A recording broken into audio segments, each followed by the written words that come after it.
보이지 않는 하나님을 마치 보는 것처럼 믿음으로 생활할 수 있습니다. 이 시간 보이지 않는 많은 형제 자매님들 지금 말씀 앞에 있을 거라고 믿음을 갖고 하나님 앞에 섰습니다. 처음 겪어보는 상황이라 상당히 마음은 거시기 한데 믿음을 갖고 더 주님을 의지하고자 합니다. 기도로 시작하겠습니다. 우리 가운데 역사하시는 거룩하신 아버지 하나님, 아무 소망 없던 우리를 그리스도 예수 안에서 구원해 주시고 하나님의 자녀 삼아 주신 것 진심으로 감사를 드립니다. 또 오늘까지 주의 이름을 변함없이 부를 수 있도록 주의 권능으로 지켜주시고 보호하시며 붙잡아 주시는 것 저희가 알고 더욱 주님께 감사 찬양을 드립니다. 우리의 얼마 남지 않은 이 땅에서의 삶을 더욱 주님 뜻 가운데 살기를 바라고 원합니다. 하루하루를 영원한 것을 위해서 심을 수 있도록 일깨워 주시고 주님 앞에 영적인 결실을 할 수 있도록 더욱 은혜 가운데 함께해 주시기를 주님께 부탁을 드립니다. 주 예수를 믿으면 너와 내 집이 구원 얻으리라는 소중한 약속의 말씀이 우리 온 가족에게 또 친척에게 지인에게 이루어질 수 있도록 주님 축복해 주시고 우리에게 속한 자를 기억해 주시기를 주님께 간구합니다. 우리를 의의 도구 삼으셔서 한 영혼 한 영혼 주께로 인도해 주시고 하나님의 영광을 나타내 주시옵소서. 하나님 앞에 우리의 연약함을 또 우리의 어리석음을 고백하고 때마다 일마다 도우시는 주님의 손길과 능력을 사모하고 의지합니다. 마른 뼈 같은 우리를 붙잡아 주시고 주의 용사로서 살 수 있도록 주관하여 주시옵소서. 코로나 사태로 인해서 혼란한 가운데 교회를 지켜주시고 말씀을 지켜주시며 또 새로운 영혼에게 전도할 계기가 될 수 있도록 주의 권능으로 더욱 함께해 주시기를 주님께 간구합니다. 이 시간 주님께 모든 것을 의지합니다. 주관하시며 하나님의 살아계신 영광을 나타내 주시옵소서. 모든 것 주께 의지하며 고마우신 우리 구주 예수님 이름으로 기도합니다. 아멘. 네, 성경 야고보서 4장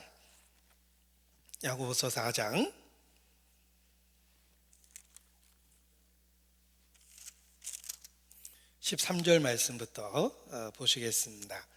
야고보서 4장 13절 말씀부터 제가 읽어드리겠습니다. 들으라. 너희 중에 말하기를 오늘이나 내일이나 우리가 아무 도시에 가서 거기서 1년을 유하며 장사하여 일을 보리라 하는 자들아, 내일 일을 너희가 알지 못하는도다. 너희의 생명이 무엇이뇨? 너희는 잠깐 보이다가 없어지는 안개니라. 너희가 도리어 말하기를 주의 뜻이면 우리가 살기도 하고 이것저것을 하리라 할 것이거늘 이제 너희가 허탄한 자랑을 자랑하니 이러한 자랑은 다 악한 것이라. 이러므로 사람이 선을 행할 줄 알고도 행치 아니하면 죄니라.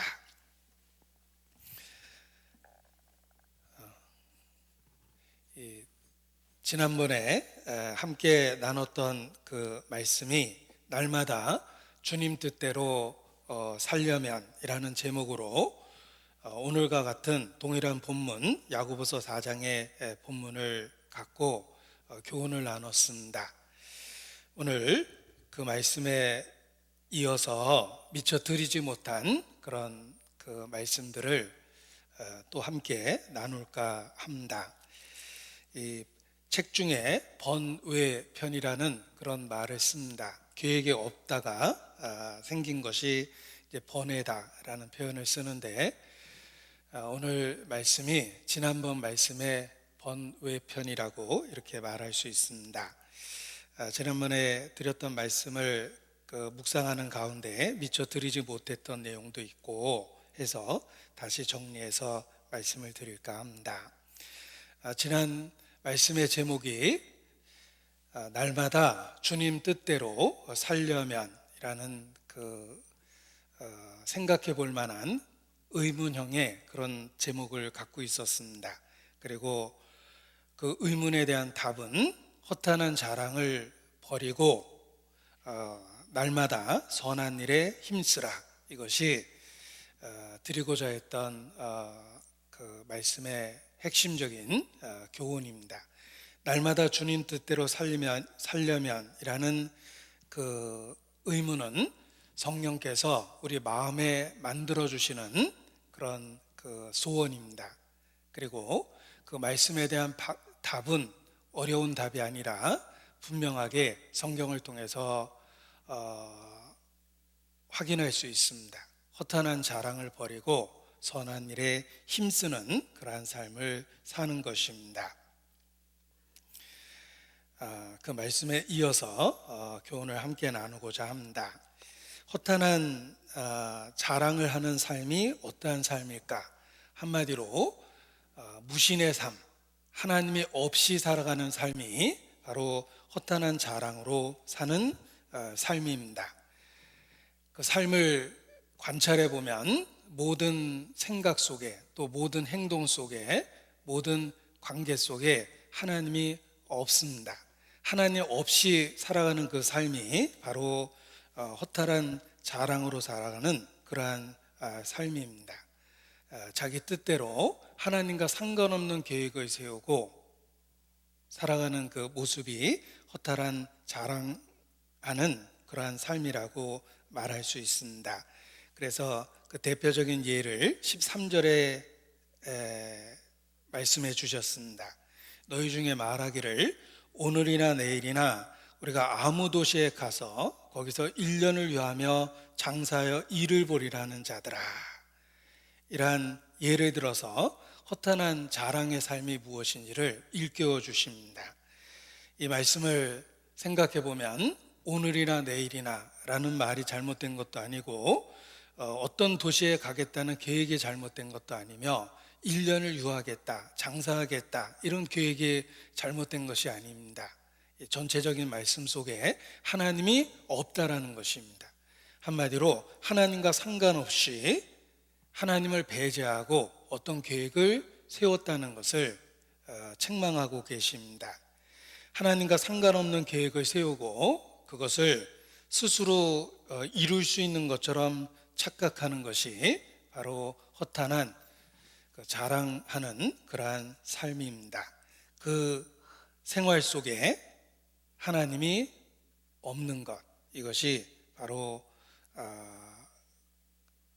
하나님 앞에 그 악한 것이다 라고 책망하고 계십니다. 하나님 없이 살아가려는 그 삶을 분석해 보면 하나님이 있어야 될 자리에 자아라는 자기 중심적인 삶이 있습니다. 그리고 자기 중심적인 삶을 살아가는 이유는 한마디로 교만의 죄입니다. 하나님을 떠나서 스스로 뭔가 할 수 있는 것과 같은 그러한 생각과 태도가 바로 교만입니다. 교만하기 때문에 자기 중심적인 삶을 세우고 자기 스스로 그것을 이룰 수 있다라고 착각하는 것입니다. 이 교만은 하나님 앞에 큰 죄의 시작입니다. 그리고 그 교만한 그 죄의 뒤편에 바로 사탄의 역사가 있습니다. 사단도 교만해서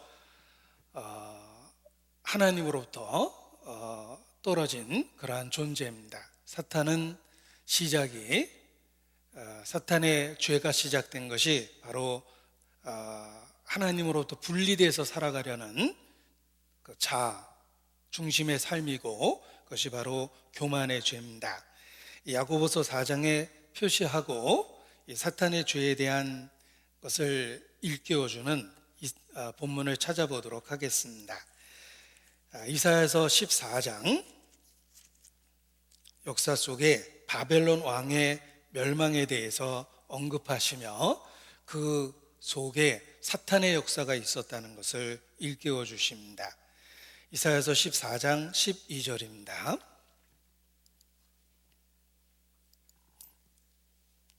(14장 12절) 전후 본문의 내용은 바벨론 왕에 대한 이야기입니다. 그런데 실제로 그 속에 우리에게 주시는 교훈은 바벨론 왕의 교만 그 뒤에 사탄의 역사가 있었다는 것을 가르쳐 주는 것입니다. 그래서 바벨론 왕을 책망하시다가 사탄에 대한 언급을 하고 있습니다. 그 중심에 사탄의 역사가 있었기 때문에 그렇습니다. 그래서 12절에 보면 너 아침의 아들 계명성이여, 바로 하나님의 대적자 예뱀, 마귀라고도 하고 사단이라고도 하는 온천하를 꿰는 자, 그의 또 다른 별칭입니다.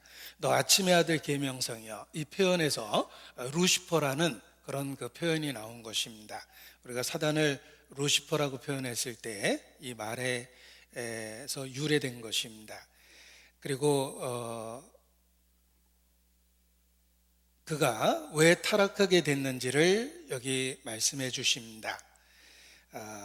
어찌 그리 하늘에서 떨어졌으며 너 열국을 엎은 자여, 어찌 그리 땅에 찍혔는고, 내가 내 마음에 이르기를 내가 하늘에 올라 하나님의 뭇별 위에 나의 보좌를 높이리라. 내가 북극 지폐의 산 위에 좌정하리라. 가장 높은 구름에 올라 지극히 높은 자 비기리라 하도다. 바로 자기를 높여서 하나님이 계시는 보좌까지 자기 자신을 높인 것, 이것이 사단의 죄입니다.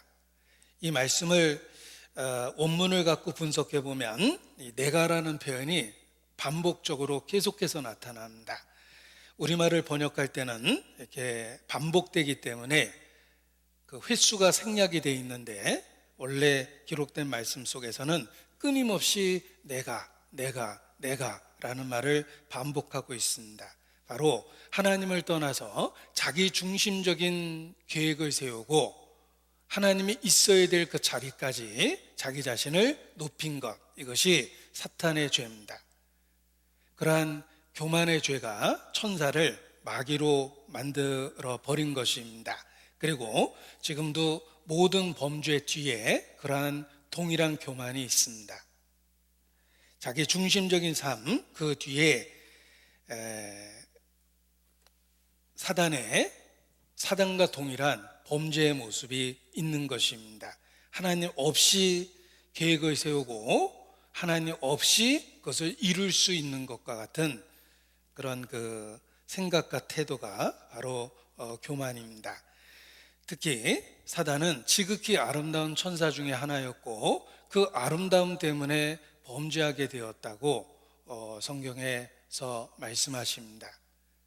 마찬가지로 우리도 하나님으로부터 멀어지는 이유는 대부분 우리에게 있는 장점 때문에 하나님으로부터 멀어집니다. 특히 세상에서 누리는 사람이 배부를 때 하나님을 혹 모른다 할까라는 말씀이 있는데, 경제적인 부요나 또는 세상적인 권력이 하나님으로부터 멀어지게 만드는 교만을 만들어냅니다. 역사가 그것을 입증합니다. 부자가 천국에 들어가기가 얼마나 어려운지를 말씀하셨습니다. 그 부요함이 교만을 만들어내고 자신의 마음을 하나님이 있어야 될 자리까지 높이기 때문에 그렇습니다. 권력도 그렇습니다.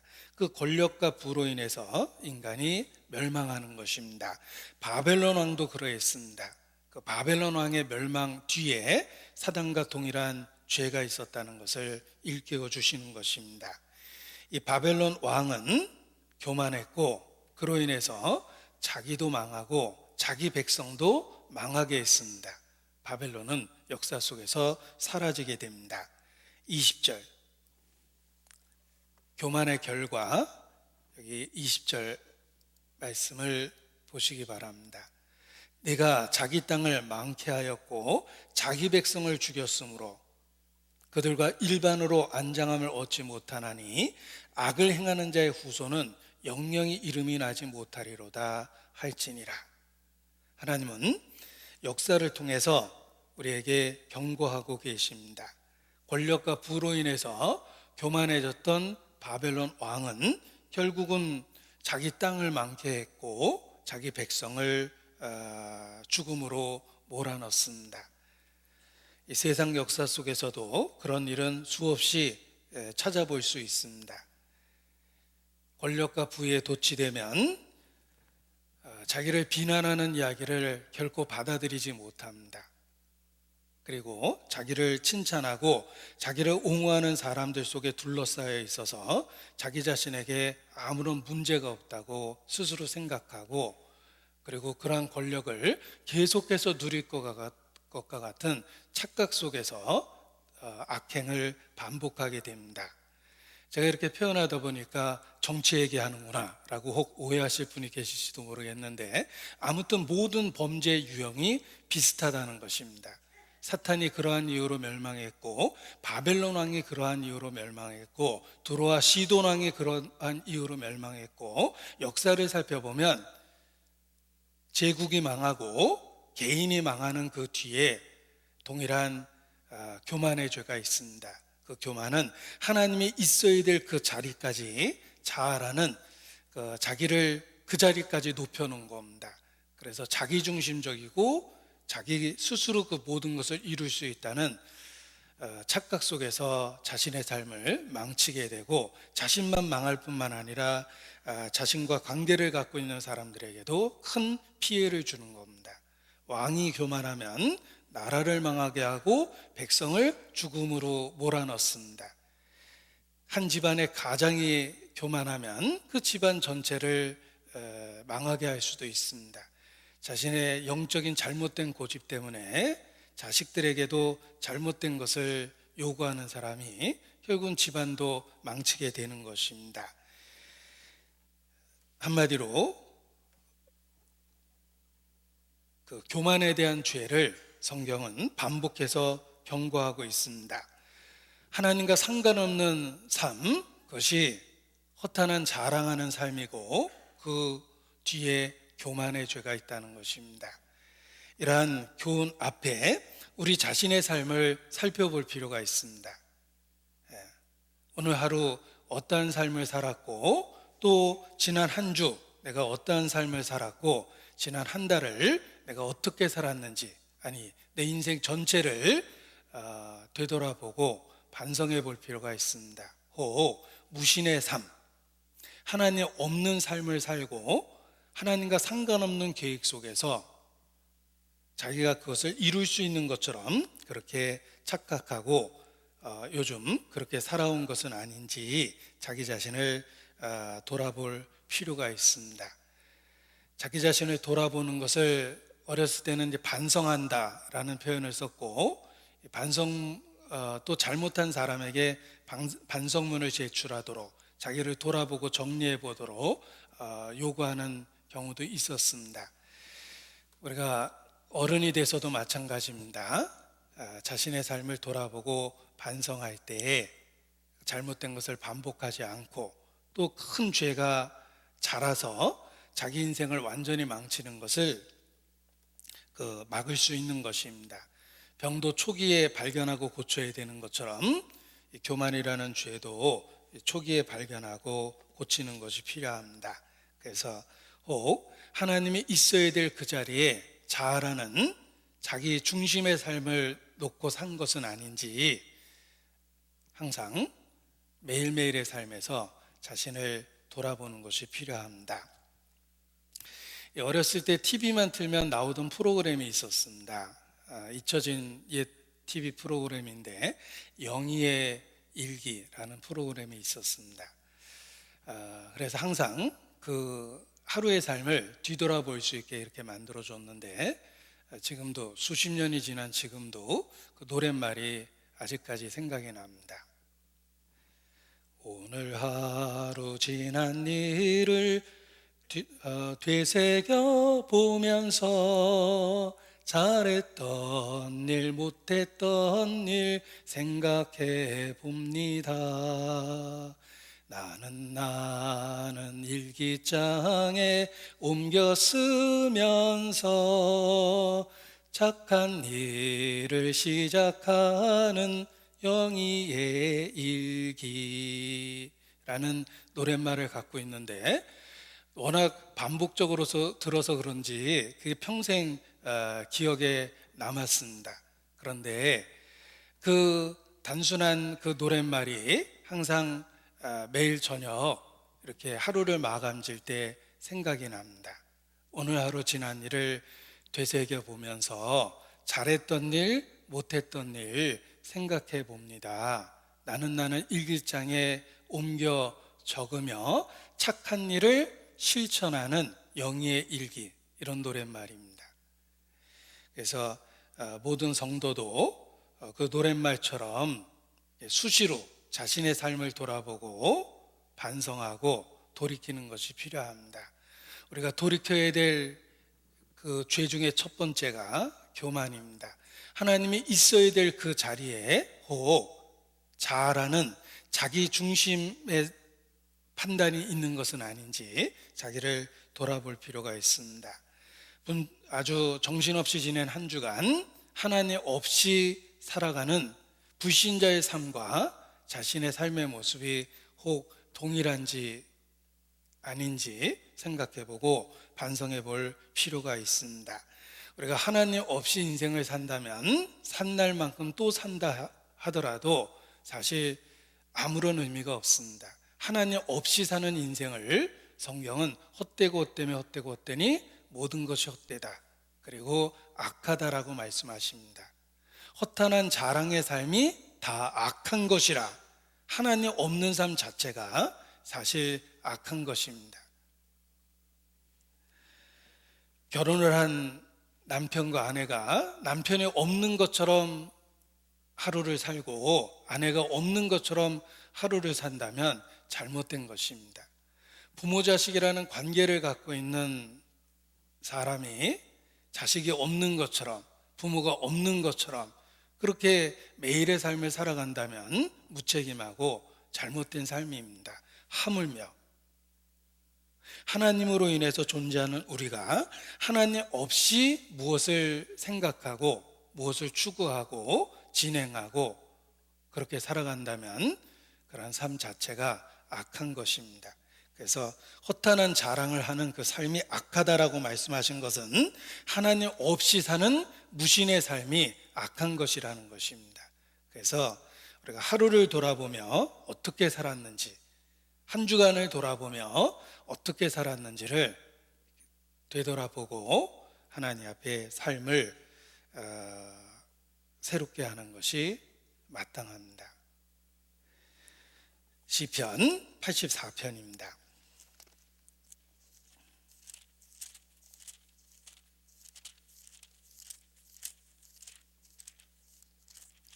시편 84편 10절입니다. 시편 84편 10절.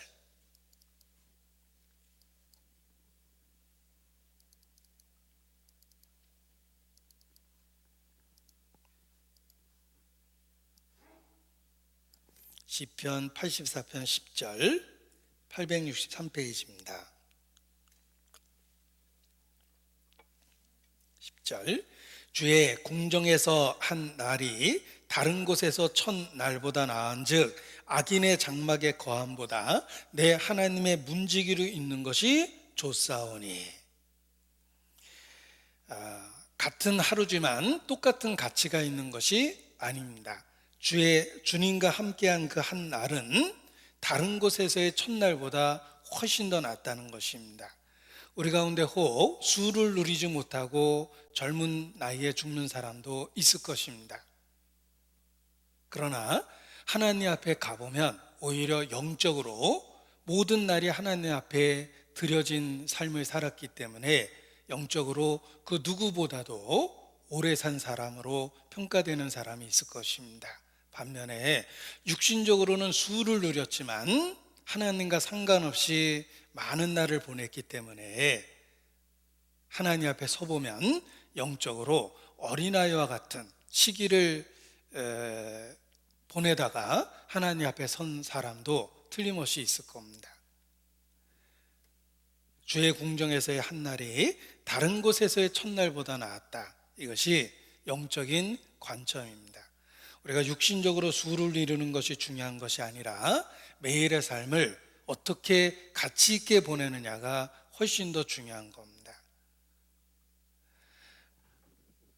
앞서간 그리스도인의 그 삶의 전기를 읽다 보면 젊은 나이에 죽어서 너무나 안타까운 경우가 있습니다. 더 수를 누렸다면 주님 앞에 정말 많은 일을 했었을 텐데 라는 아쉬움을 남기는 그런 젊은 나이에 죽은 그리스도인의 삶이 많습니다. 도대체 왜 이렇게 일찍 데려가신 걸까?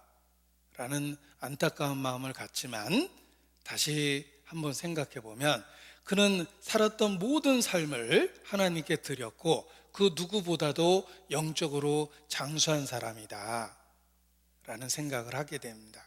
그래서 우리 자신도 마찬가지입니다. 내가 육신적인 삶을 얼마나 더 오래 버틸 것이냐, 살 것이냐라는 것이 중요한 것이 아니라 우리에게 주어진 매일의 삶을 어떻게 살 것이냐가 훨씬 더 중요하다는 것입니다. 그래서 오래 사는 것이 중요한 것이 아니라 주어진 매일의 삶을 가치 있게 사는 것이 중요하다. 헛다른 자랑으로 인생을 사는 것이 중요한 것이 아니라 주님과 동행하며 하루하루를 의미 있고 가치 있게 만드는 것이 더욱 중요하다라는 교훈을 받게 됩니다. 이 생산 공장을 보면 컨베이어 시스템에 의해서 이렇게 벨트가 지나가고 그 지나가는 과정 속에서 물건이 조립되는 그런 그 공정을 만듭니다. 그래서 뭐 10분마다 완제품이 하나씩 나온다 이런 걸 자랑삼아 얘기하는데 그 컨베이어 공정을 만들 때 작업자의 그 작업 시간을 계산을 해봅니다. 그래서 카메라로 찍어서 8시간 근무를 시킨다면 8시간 근무하는 걸 카메라로 찍어봅니다. 그리고 실제로 작업하는 분량만 편집해서 다시 한번 편집해서 시간을 확인해 보는데 아무 작업 없이 보낸 시간을 다 잘라서 다시 한번 편집해 보면 8시간을 녹화했는데 실제적으로 작업한 것은 4시간이더라. 뭐 이런 분석이 나옵니다. 그러면 컨베이어 속도를 조절해서 2배로 작업량을 늘립니다. 그러면 그 작업장에 서 있는 동안에 모든 시간에 분주하게 일할 수밖에 없습니다. 그래서 사람의 능력을 아주 최고치로 끌어올리는 방법인데 그러한 작업 방법이 좀 잔인하다 이런 생각을 했지만 극대 이윤을 추구한다라는 기업의 존재 목적을 생각하면 뭐 그럴 수도 있다라는 생각을 해봤습니다. 사실 산업화가 그런 작업 방법을 만들어내서 인간의 노동력을 최대한 어떤 의미에서는 착취합니다. 그런데 그러한 그 공정을 보면서 내 인생을 하나님 앞에 편집하게 된다면 내가 영적인 나이가 과연 몇 살일까라는 생각을 해봅니다. 내가 살았던 삶 중에 낭비하고 의미 없이 보냈던 삶들, 또 허탄한 자랑으로 살았던 삶들, 이런 가치 없고 의미 없는 것을 다 잘라내고 다시 편집한다면 내 인생이 과연 그 몇 살짜리 인생이 될까라는 생각을 해보게 됩니다. 하나님의 관점에서는 주의 궁정에서의 한 날이 다른 곳에서의 첫날보다 훨씬 더 낫다는 것입니다. 그래서 앞으로 남아있는 날도 단지 수를 채우고 오래 살겠다라는 계획을 세우는 것은 허망합니다. 그러면 처음부터 거북이로 태어나는 게 낫을 것 같습니다. 거북이는 장수하는 동물 중에 하나니까 오래 사는 게 단순한 목표였다면 거북이로 태어나야 됩니다. 우리가 가치 있게 살기 위해서라는 생각을 해보면은 우리의 삶을 조정할 필요가 있는 것입니다. 그래서 허탄한 자랑을 버리고 선한 일에 힘쓰는 그러한 삶을 살 때 우리의 삶을 가치 있게 만들 수 있다는 것입니다. 다시 한번 본문을 보겠습니다. 야고보서 4장입니다. 우리가 가치 있는 삶을 살기 위해서 반드시 기억할 것이 있습니다. 그것은 우리의 한계입니다. 그래서 이르시기를 14절입니다. 야고보서 4장 14절. 야고보서 4장 14절.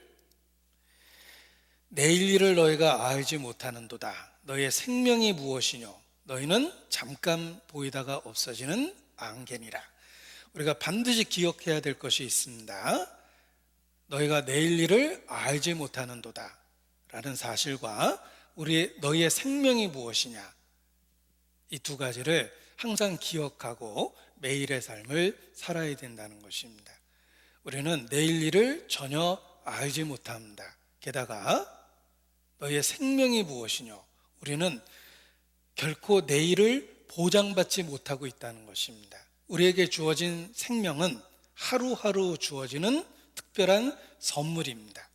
자기 심장을 스스로 뛰게 하는 사람이 없다라는 말은 우리 생명이 우리의 것이 아니라는 것을 확실하게 일깨워 줍니다. 우리가 우리의 삶을 가치 있게 만들기 위해서 기억해야 할 것은 바로 우리의 한계요, 우리의 무능입니다. 인간의 한계와 무능함을 깨달을 때 우리의 삶을 재조정하게 됩니다. 너희가 내일 일을 알지 못하는도다. 너희의 생명이 무엇이뇨? 우리의 한계와 무능을 생각하면 우리는 창조주 앞에 겸손해질 수밖에 없습니다. 인간은 피조물입니다. 스스로 존재하는 것이 아닙니다. 우리는 철저하게 창조주의 의지에서 매일의 삶을 살고 있습니다. 지금도 우리가 그를 기동하며 있느니라. 하나님을 모르고 살고 있는 아덴 사람들에게 바울이 한 말입니다.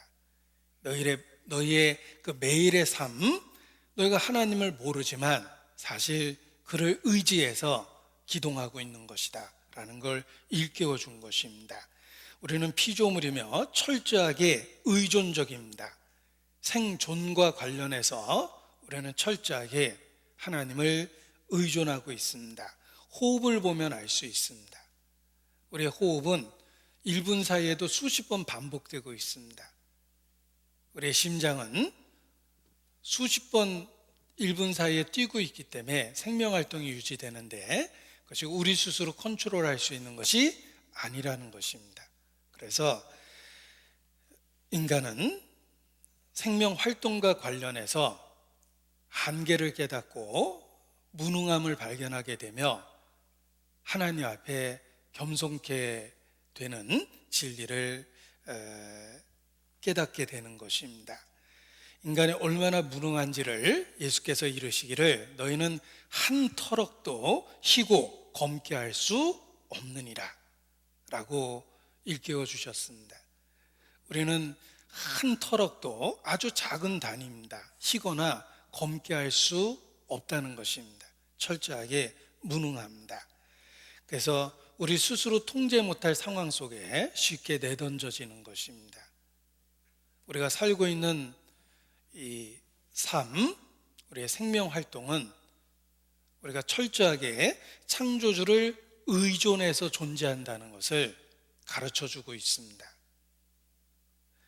철학자들도 인간에게는 근본적인 세 가지 공포가 있다. 열심히 살고 있지만 자신의 삶이 의미 없다라는 사실에 대한 공포가 있고, 두 번째는 언제 자기에게 닥칠지 모르는 죽음에 대한 공포가 있으며, 세 번째는 죄책에 대한 공포가 있다. 우리의 삶은 악을 짓기를 물마신 같이 한다라는 말씀처럼 크고 작은 죄 속에서 매일의 삶을 살고 있습니다. 죄에 대한 두려움이 있습니다. 사람이라면 누구든지 갖고 있는 세 가지 공포입니다. 의미 없음, 그리고 죽음, 그리고 죄책에 대한 공포입니다. 이것은 창조주 앞에 우리를 한없이 겸손케 만드는 진리입니다. 인간은 생존과 관련하여 철저하게 무능하다는 것입니다. 한터럭도 희고나 검게 할 수 없는 무능한 상태입니다. 하나님이 인간을 그렇게 만드신 것입니다. 그래서 철학자 소크라테스도 너 자신을 알라라고 외쳤는데 인간의 한계, 인간의 무능, 인간의 무지를 알라는 뜻입니다. 나는 알고 있는 것이 많다라고 자부해도 자신이 알고 있는 것보다는 알지 못하는 것이 훨씬 더 많습니다. 우리가 살고 있는 지구에 내가 평생 여행을 해도 가본 곳보다는 안 가본 곳이 많습니다. 우리가 살아가고 있는 우주도 우리의 눈에 보이는 부분보다는 보이지 않는 부분이 훨씬 더 많습니다. 내가 알고 있는 것도 그와 같습니다. 내가 알고 있는 것은 모르는 것과 비교해 보면 그냥 모른다, 난 아무것도 모른다라고 결론을 내도 될 만큼 인간은 철저하게 무지하다는 것입니다. 철학자 소크라테스도 자신의 한계를 볼 때 지혜를 얻을 수 있다라는 사실을 보고 그렇게 평생 외쳤던 것입니다. 인간은 겸손해질 수밖에 없는 그 무능함 속에 있습니다. 너희가 내일 일을 알지 못하는도다. 너희의 생명이 무엇이냐? 우리는 스스로 자립할 수 없습니다. 철저하게 생명과 관련하여 의존적입니다. 이것은 창조주를 기억하라는 절대적인 가장 설득력 있는 메시지입니다. 우리가 창조주를 기억할 수밖에 없는 이유는 생명 자체가 우리 스스로 컨트롤할 수 있는 것이 아니기 때문에 그렇습니다. 우리 인생을 생로병사라는 말로 요약하는데 태어나는 것도 내 의지대로 된 것이 아니요 마지막 죽음도 나의 선택이 아닙니다. 내가 원하든 원하지 않든 죽음은 찾아옵니다. 그리고 반드시 겪어야 될 과정이 노와 병이라는 것입니다. 우리는 젊어가는 게 아니라 늙어가고 있는 것입니다. 태엽감은 시계가 태엽이 풀려져서 움직이고 있는 것처럼 우리의 생명력은 사실 죽어가면서 살아가고 있는 것입니다. 노를 피할 수 없고 병을 피할 수 없습니다. 누구든지 우리의 장래를 그렇게 쉽게 예측할 수 있습니다. 나는 늙어갈 것입니다. 나는 병들어갈 거예요. 지금 내가 갖고 있는 모습이 앞으로의 모습과 비교해 보면 최선이에요. 나는 지금보다 더 늙어갈 거고 지금보다 틀림없이 쇠약해 갈 겁니다. 우리는 우리의 장래를 100% 예측합니다. 늙고 병들고 죽어갈 겁니다.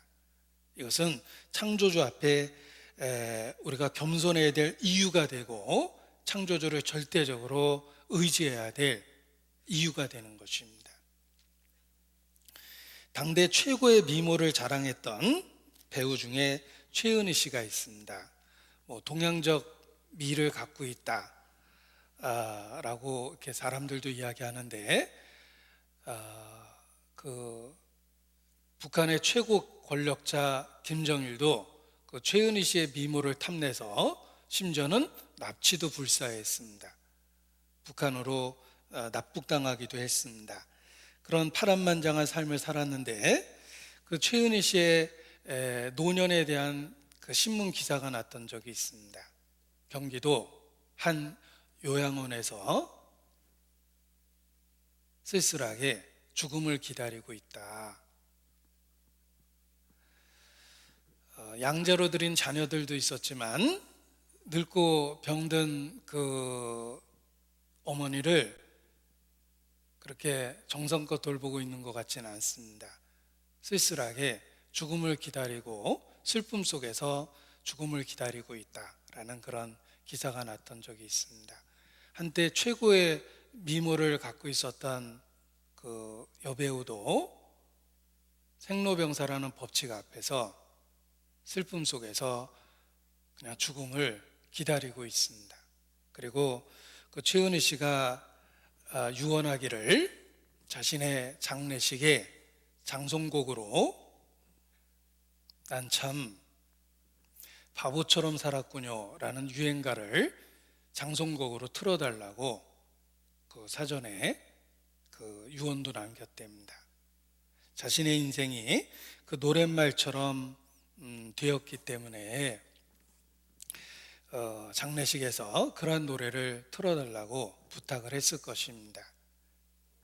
그런데 그분의 인생뿐만 아니라 하나님 없이 살아간 모든 사람의 삶이 그 유행가 제목과 가사와 같습니다.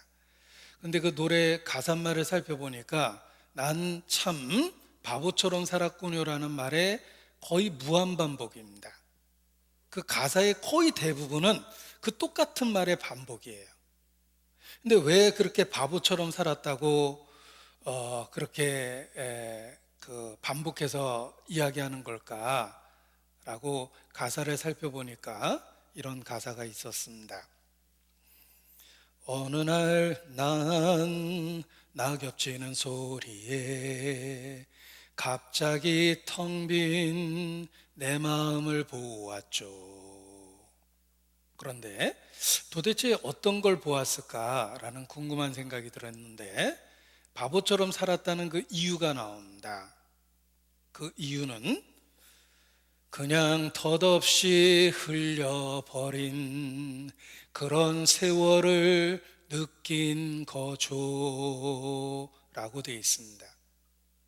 왜 바보처럼 살았다고 결론을 냈냐면 그냥 덧없이 흘려버린 그런 세월을 느낀 거죠. 떨어지는 낙엽처럼 그저 그렇게 흘려버린 세월을 되돌릴 수 있다면 얼마나 좋을까. 난 참 바보처럼 살았군요 라는 말의 연속입니다. 바보처럼 살았다고 하는 이유가 모든 사람의 실패의 원인과 똑같습니다. 그냥 덧없이 그렇게 흘려버린 것입니다. 허탄한 자랑, 하나님과 상관없는 삶, 그렇게 덧없이 흘려버렸기 때문에 바보처럼 살았다고 탄식하게 되는 것입니다. 하나님 없이 인생을 살면 누구든지 그렇게 탄식하게 될 것입니다. 야고보서에는 계속 표시하고 시편 90편입니다. 시편 90편. 시편 90편은 우리에게 좀 특별한 의미를 줍니다. 왜냐하면 하나님의 사람 모세의 시이기 때문에 그렇습니다. 대부분이 다윗의 시인데 모세의 시도 있습니다. 시편 90편. 120수를 누렸던 모세, 바로의 공주의 아들이라 칭함을 받았던 적도 있지만 광야에서 목동으로 또 40년을 보냈던 모세, 그가 쓴 시입니다. 시편 90편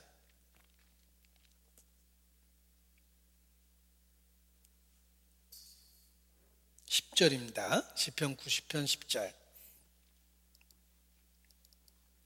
시편 90편 10절입니다. 우리의 연수가 70이요 강건하면 80이라도 그 연수의 자랑은 수고와 슬픔뿐이요 신속기간이 우리가 날아가나이다. 우리가 연수를 혹 자랑할 수 있지만 그 연수의 내용을 분석해 보면 수고와 슬픔뿐입니다. 하나님 없이 살면 더욱더 그리합니다. 그래서 12절 제가 읽겠습니다. 우리에게 우리날 계수함을 가르치사 지혜의 마음을 얻게 하소서. 자기의 연수를 생각하고 자신의 한계를 느끼고 살면 지혜를 얻게 된다라는 것입니다. 그래서 하나님 없이 자기 중심적인 삶을 살 것이 아니라 자신의 삶을 잘 생각해 보고 자신의 삶을 어떻게 가치 있고 의미 있게 보낼지를 생각하는 것이 필요합니다. 그럴 때 지혜의 마음을 얻게 되는 것입니다. 하나님이 우리의 삶을 불예측하게 만드셨습니다. 사람은 자기의 시기를 알지 못하나니 알지 못합니다. 오늘 밤 내 영혼을 도로 취하리니 오늘 밤일 수도 있다는 것을 전혀 알지 못합니다. 이것은 인간을 창조주 앞에 겸손케 하며 절대적인 진리를 미루지 않고 찾게 만들어 줍니다. 우리가 오지도 않을 미래를 예비하는 것보다 우리에게 주어진 오늘을 가치 있고 의미 있게 살려는 것이 더 중요하다는 것입니다. 특히 우리 주변에 갑자기 그 재앙과 불행을 당하는 사람들의 이야기를 듣다 보면 우리 자신에게도 동일한 상황이 주어질 수 있다는 것을 느끼게 됩니다.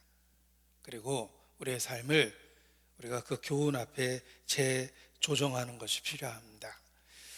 장례식에 가다 보면 그 고인께서 어떻게 죽음을 맞이했는지를 이렇게 물어보게 됩니다. 그래서 투병했다라는 이야기도 듣게 되지만 대부분은 이제 갑자기 돌아가셨다는 이야기를 듣게 되는데 그 갑자기 돌아가시는 이유 중에 많이 듣는 이야기가 뭐 심장 질환, 평소에 심장 질환을 겪었는데 이제 갑자기 심정지가 와서 그렇게 이제 세상 말로 갑자기 죽게 되는 그런 경우도 있고 또 많이 듣는 이야기가 이제 뇌졸중입니다. 뇌졸중이 전조 증상이 있었는데 그게 그냥 컨디션이 나쁘다고 생각했다가 이렇게 돌이킬 수 없는 상태까지 돼서 결국 돌아가시는 분도 계십니다. 그래서 이렇게 갑자기 돌아가시는 분의 경우를 보면 그 심정지나 이제 뇌졸중 같은 그런 그 경우가 많이 있습니다. 그런데 우리 몸을 잘 생각해 보면 우리 심장은 우리 스스로의 의지와 상관없이 멈출 수 있다는 것입니다. 시계추가 한없이 왔다 갔다 하는 것처럼 보이지만 강제적으로 세우면 다시는 저절로 움직이지 않습니다. 요즘에는 시계추가 없는 시계를 갖고 있기 때문에 잘 모르는데 예전에는 항상 그 시계추가 그 거실에서 이렇게 왔다 갔다 했습니다. 그런데 그걸 강제로 세우면 다시는 스스로 움직이질 않아요. 우리 심장이 그렇습니다. 한 번 쓰면 그냥 쓰는 겁니다. 그래서 심장질환이 항상 폭탄을 안고 사는 것과 같다라는 이야기를 합니다. 또 우리 몸의 혈관은 얼마나 복잡하고 얼마나 깁니까? 그런데 경부고속도로가 400여 킬로밖에 안 되지만 경부고속도로도 어딘가에 막히는데 우리 몸에 있는 혈관이 막히는 경우는 있을 수 있다는 것입니다. 그 몸에 있는 복잡한 혈관의 어느 부분이 막히게 되면 혈관의 압력이 차게 되고 약한 부분이 터지게 됩니다. 그래서 뇌졸중이 생기는데 그 가능성을 생각해 보면 언제든지 일어날 수 있는 거구나 라는 생각을 하게 됩니다. 왜 하나님이 인간을 이렇게 불안불안하게 만드셨을까? 그것은 결코 하나님 없이 인간은 스스로 존재할 수 없다라는 걸 매일의 삶 속에서 깨달으라고 그러신 겁니다. 이 뇌졸중을 영어로 스트로크라고 합니다. 스트로크라고 그러는데 그 앞에 철자 첫 글자가 STR, OKE니까 첫 글자가 STR입니다. 앞부분에 철자를 갖고 뇌졸중을 3시간 이내에 진단해내면 골든타임이라고 그럽니다. 병원에 가서 후유증 없이 고칠 수 있다. 그래서 전조 증상을 잘 알아야 된다라는 이야기를 합니다. 그래서 스트로크라는 단어를 갖고 설명을 해주는데 첫 번째 철자는 S, 스마일, 한번 웃어보라고 해서 잘 안 웃어지면 뇌졸중일 가능성이 있습니다. 두 번째 ST, T는 talk입니다. 한번 말해보라고 해서 말을 잘 못하고 평상시처럼 말이 잘 안 되면 뇌졸중의 증상일 경우가 있다라고 이야기하고 세 번째가 R, 스트로크의 R입니다. raise, 손을 한번 들어봐라, 팔을 들고 움직여보라 라고 얘기해서 잘 안 움직여지면 뇌졸중일 가능성이 있다. 그래서 STR만 알고 있어도 전조 증상을 파악할 수 있고 생명을 건질 수 있다. 기억해 두라. 뭐 이런 이야기를 생각이 납니다. 그래서 항상 저도 오래 살려고 스트로크의 STR을 기억하고 있습니다.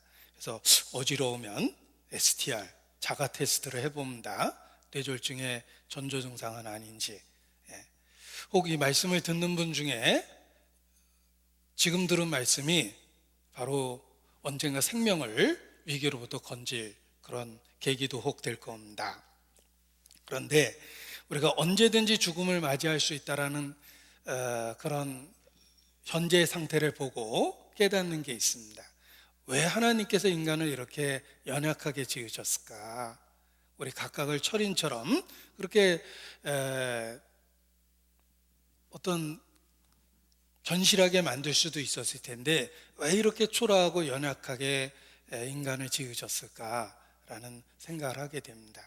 그것은 매 순간 창조주를 의지해서 살아야 된다는 것을 확실하게 가르쳐 주기 위해서입니다.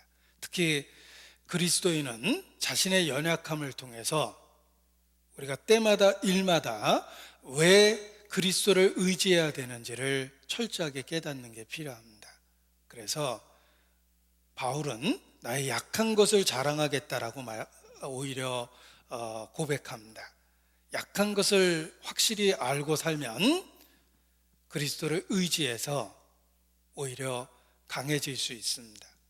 그래서 생로병사 피할 수 없습니다. 늙어가는 자신을 보고 병들어가는 자신을 보고 임박한 죽음의 가능성을 본다면 성도로서 더욱더 그리스도를 의지해야 될 필요성을 깨닫고 그리스도를 붙드는 것이 필요합니다.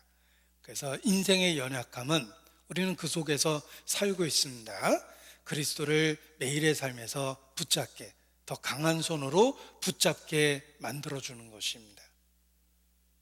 그래서 연약함을 일깨울 때 오히려 하나님하고의 관계와 사귐을 분명히 하고 강해질 수 있다는 것입니다. 성도는 연약함을 주신 그 이유를 확실히 알고 있기 때문에 그렇습니다. 우리는 결코 하나님을 떠나서 자립할 수 없습니다. 매 순간 그것을 일깨울 수 있습니다. 그래서 우리에게 창조주가 필요하고 구세주가 필요하다는 진리를 붙잡고 살 수 있게 되는 것입니다. 찬송의 가사입니다.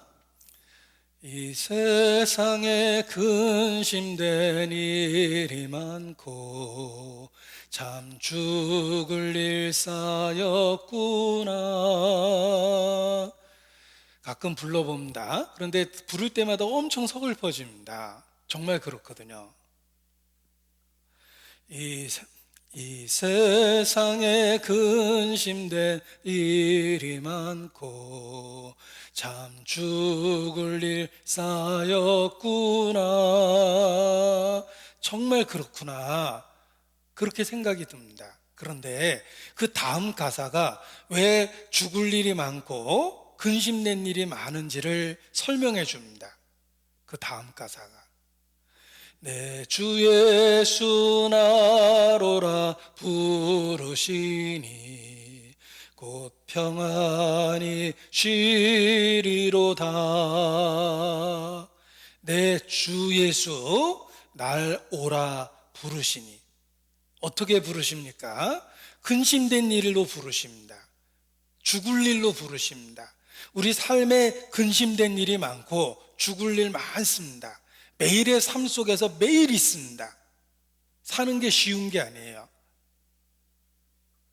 왜 이렇게 근심된 일이 많고 죽을 일이 쌓이는 걸까? 주 예수 나로라 부르시니, 주님이 부르시는 거예요.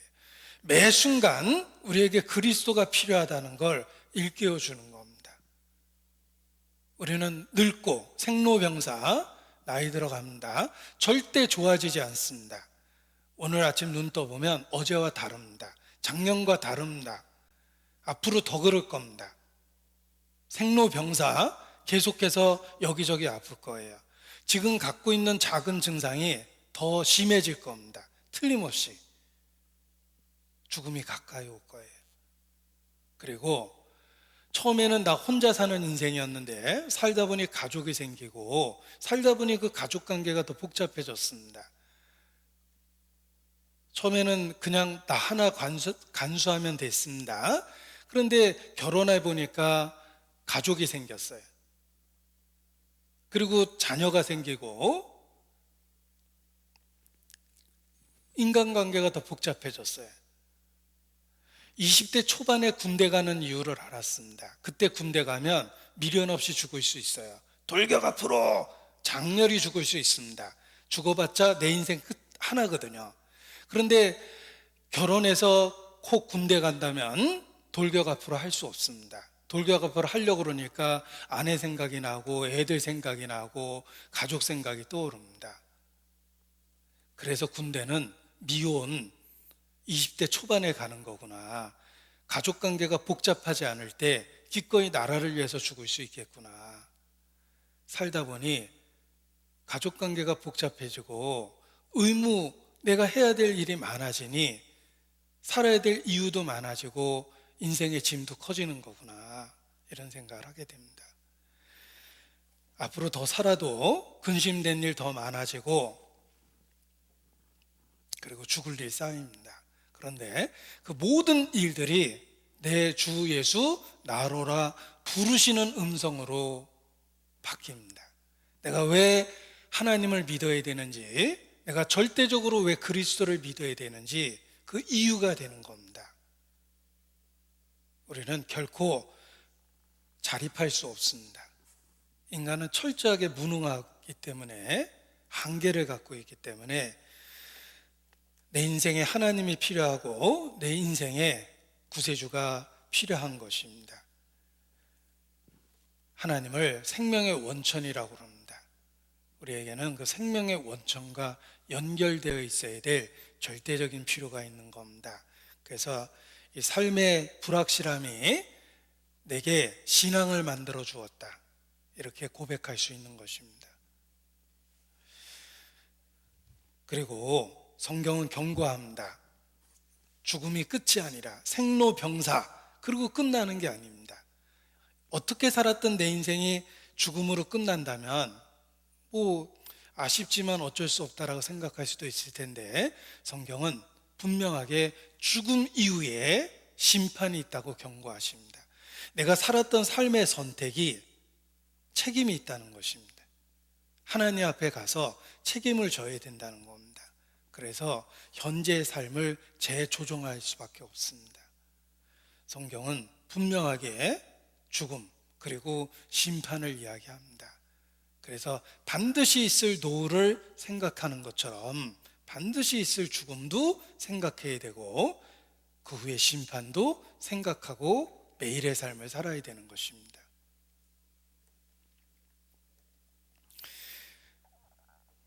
죽음 그리고 그 5분 뒤 우리는 내가 살았던 모든 삶의 선택을 갖고 하나님 앞에 서게 됩니다. 주께서 개정하신다고 말씀하셨어요. 죽음 이후에 재판을 여는 것입니다. 내가 살았던 삶에 대해서 책임을 져야 되는데 야고보서 책임을 져야 되는데 야고보서 4장 17절 말씀을 보십시오. 하나님 법정에서 적용될 말씀입니다. 야고보서 4장 17절. 이러므로 사람이 선을 행할 줄 알고도 행치 아니하면 죄니라. 자, 심판대 앞에 죄를 갖고 하나님 앞에 서게 될 것입니다. 그릇되고 잘못된 것에 대해서 하나님 앞에 책임을 져야 되는 것입니다. 그런데 여기 죄의 기준을 우리에게 분명하게 알려주십니다. 선을 행할 줄 알고 행치 아니하면 죄가 됩니다. 죄는 하지 말아야 될 일을 하는 것도 죄고 주로 범죄와 관련된 겁니다. 살인하지 마라, 간음하지 마라, 도둑질하지 마라, 거짓 증거하지 마라. 하지 말아야 될 걸 하는 게 죄입니다. 그리고 기억해야 될 것은 해야 될 것을 하지 않은 것도 죄가 되는 겁니다. 이 세상 법도 그렇습니다. 예를 들면 국방의 의무, 해야 되는데 안 하면 죄가 되는 겁니다. 납세의 의무, 세금을 바쳐야 되는데 안 바치면 죄가 되는 거예요. 방역의 의무, 하지 않으면 죄가 되는 거예요. 하나님의 법도 그렇습니다. 선을 행할 줄 알고도 행치 아니하면 죄니라. 분명하게 죄가 무엇인지를 가르쳐 주셨습니다.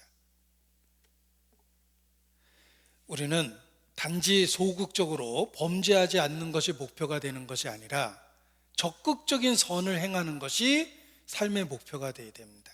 그것이 사람의 도리이기 때문에 그렇습니다. 율법을 613개로 유대인이 분류할 때 365개가 하지 마라, 나머지 248개가 하라라는 계명으로 이루어져 있다라고 분석을 합니다. 계명의 절반 정도가 하라라는 계명이에요. 그런데 우리는 선을 행하는 데 있어서 지극히 소극적입니다. 그래서 문제가 되는 거예요. 그리고 선을 행하는 것이 마땅하다라는 걸 알고 있는데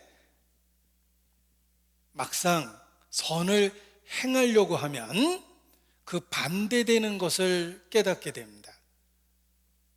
선을 행하려고 하면 선을 행할 능력이 없다는 것을 처절하게 깨닫게 됩니다. 자기에게 선을 행할 능력이 없다라는 걸 잘 모르는 사람이 있습니다. 자기가 꽤 괜찮은 줄 알아요.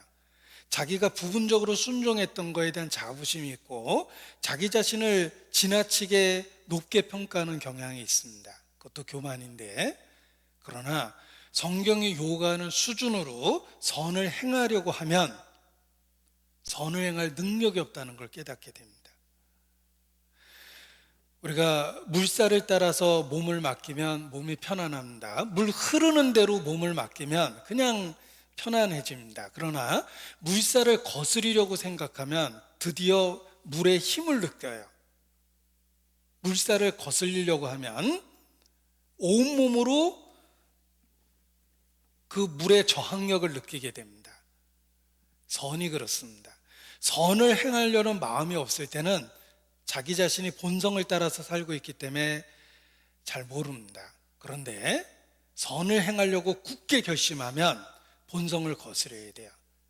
비로소 자기 자신에게 선을 행할 능력이 없다는 것을 처절하게 깨닫기 시작합니다.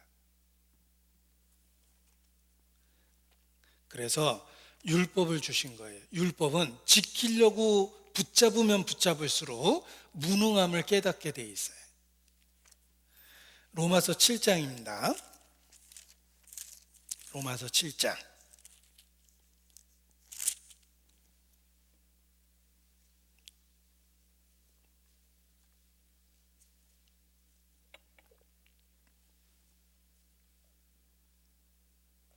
18절입니다. 로마서 7장 18절.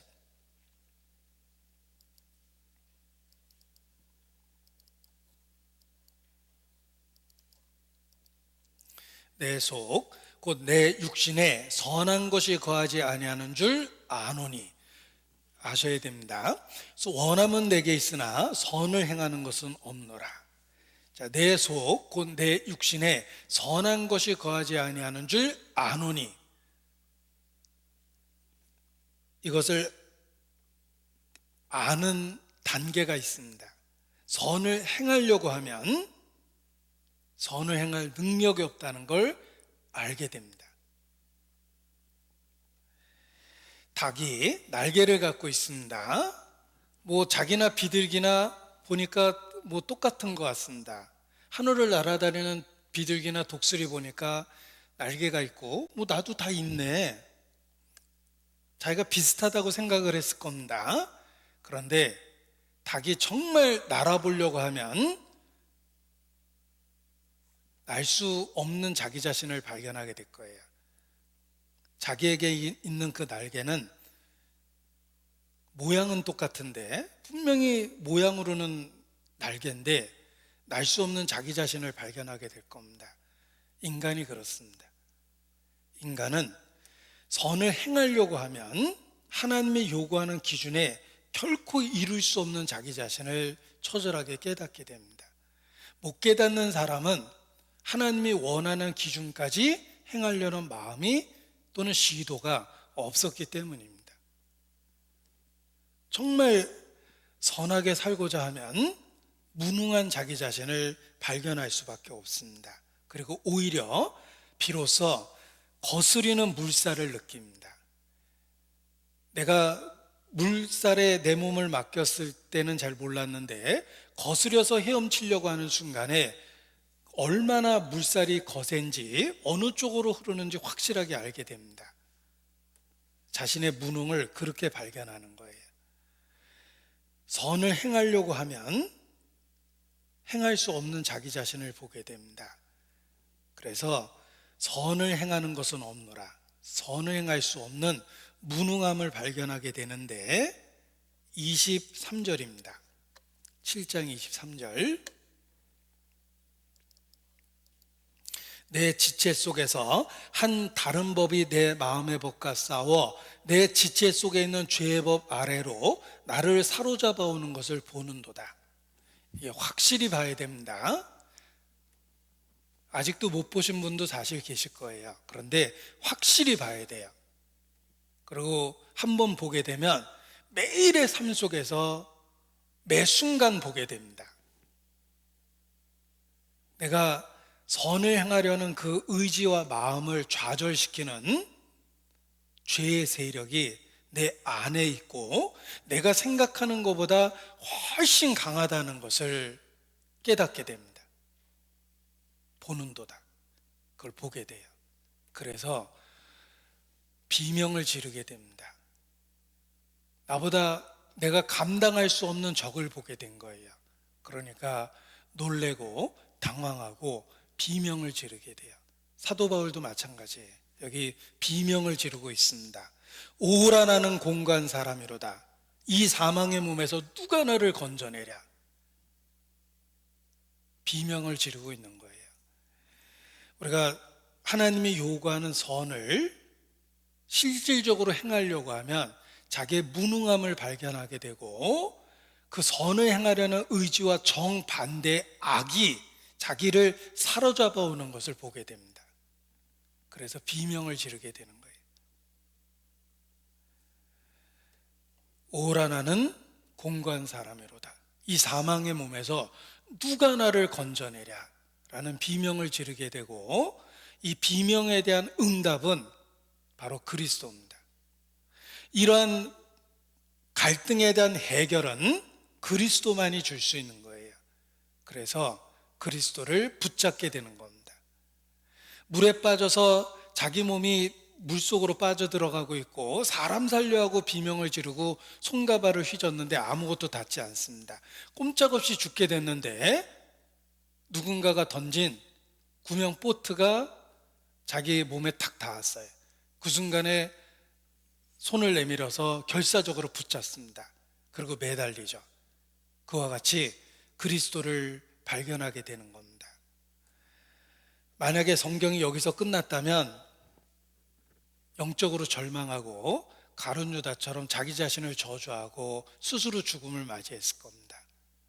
그런데 그 다음 구절에 바로 답이 붙어 있습니다. 우리 주 예수 그리스도로 말미암아 하나님께 감사하리로다. 이 비명에 대한 응답은 바로 예수 그리스도 자신이에요. 우리는 선을 행하려는 그런 그 시도와 노력 속에서 자신의 무능함을 발견하게 되고 그 무능함에 대한 발견이 그리스도를 믿는 믿음으로 바뀌는 거예요. 그래서 주님을 강하게 붙잡게 됩니다. 보십시오. 우리의 인생을 보십시오. 우리는 근심한 할 일이 쌓여 있고 죽을 일이 쌓여 있습니다. 앞으로도 그럴 거예요. 절대 나아지지 않을 것입니다. 우리의 삶에 출구가 필요합니다. 우리에게 창조주가 필요한 거예요. 그리고 우리가 선을 행하려고 노력해 보면 철저하게 무능한 자기 자신을 발견하게 됩니다. 우리에게 구세주가 절대로 필요합니다. 그래서 매일의 삶 속에서 우리는 내 인생의 하나님과 내 인생에 그리스도가 필요하다는 진리를 발견하게 되는 것입니다. 그래서 믿음을 매일의 삶 속에서 유지하고 있는 거예요.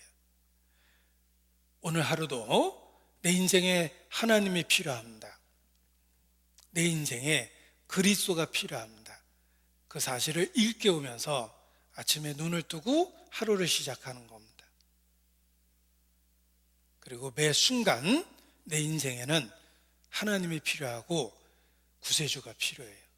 그래서 매 순간 주의 이름을 부르고 살 수밖에 없는 것입니다. 이것이 믿음입니다. 이것이 신앙생활입니다. 우리가 처한 상황은 그리스도가 절대적으로 필요하다는 것을 모든 상황 속에서 이렇게 일깨움을 받는 것입니다. 우리 인생을 건물을 짓는 것에 비유한다면 우리 인생의 그리스도는 건물의 터입니다. 터가 흔들리면 다 무너지는 거예요. 그래서 지혜로운 사람은 그 집을 반석 위에 짓는다. 바람이 불고 홍수가 나고 창수가 나도 견뎌낼 수 있다라고 말씀하십니다. 우리 인생의 터는 반드시 그리스도라는 구세주 위에 우리의 인생이 세워져야 됩니다. 그래야만 바람이 불고 홍수가 나고 창수가 나도 견딜 수 있는 것입니다. 그래서 매일의 삶 속에 우리가 하나님 앞에 고백할 수밖에 없는 것이 정말 주님 없이는 살 수가 없다. 내 삶의 그리스도는 내 삶의 반석이고 기초다 라고 고백할 수밖에 없습니다. 그런 마음으로 찬송을 불러보면 모두 아멘 될 수밖에 없어요. 주 예수보다 더 귀한 것은 없네. 아멘이죠. 오, 주 없이 살 수 없네. 아멘입니다. 그리스도 없이 존재할 수 없는 자기 자신을 고백하고 그리스도를 믿는 믿음을 굳게 할 수밖에 없습니다. 우리 인생에 하나님이 필요하고 하나님하고의 관계를 위해서 그리스도가 필요하며 그리스도를 통해서 하나님과의 관계를 맺고 사귐을 갖게 되는 것입니다. 그리고 놀랍게도 우리를 받아주시겠다고, 우리를 있는 모습 그대로 받아주시겠다고 그리스도 안에서 약속해 주셨어요. 맹세로 보증해 주셨어요. 피로 언약해 주셨어요. 약속이 실현될 가능성이 있느냐 없느냐를 가능성을 분석할 때가 있습니다.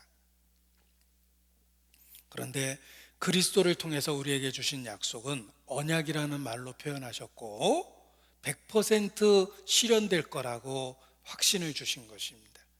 왜냐하면 언약의 주체가 하나님 자신이고 언약한 근거가 그리스도의 십자가며 구속의 사역이며 그리고 언약을 맹세로 보증하셨기 때문에 100% 가능성, 이루어질 그 가능성을 주신 겁니다. 그래서 우리로 하여금 확신 가운데 평안함을 누리게 해주신 것입니다. 맹세로 보증하셨기 때문에 그렇습니다. 요한일서 4장, 요한일서 5장입니다. 요한일서 5장.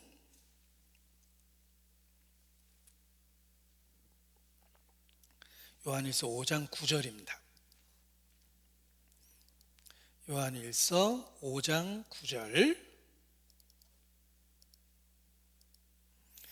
만일 우리가 사람들의 증거를 받을진대 하나님의 증거는 더욱 크도다.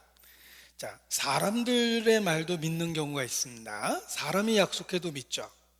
하물며 하나님이 증거한다면 사람이 약속한 것보다 더 확실합니다. 사람의 약속은 틀릴 수도 있습니다. 그러나 하나님의 증거는 더욱 크도다. 하나님의 증거는 이것이니 그 아들에 관하여 증거하신 것이니라. 아들을 통해서 맹세로 보증하셨기 때문에 100% 확신을 주신 겁니다. 그래서 우리가 이러한 약속을 믿으면 화평을 이렇게 누리며 살 수 있게 됩니다. 100% 가능성을 갖고 있기 때문에 마음이 평안할 수밖에 없어요. 이걸 누리고 살 필요가 있습니다. 거짓말 못하시는 하나님께서 맹세로 보증하셨기 때문에 우리가 100% 확신할 수 있고 이 확신을 누릴 수 있게 만들어 주신 것입니다. 그걸 누리는 것이 신앙생활입니다. 결코 우리를 불안에 떨게 하지 않으셨습니다. 로마서 5장 1절입니다. 로마서 5장 1절. 로마서 5장 1절.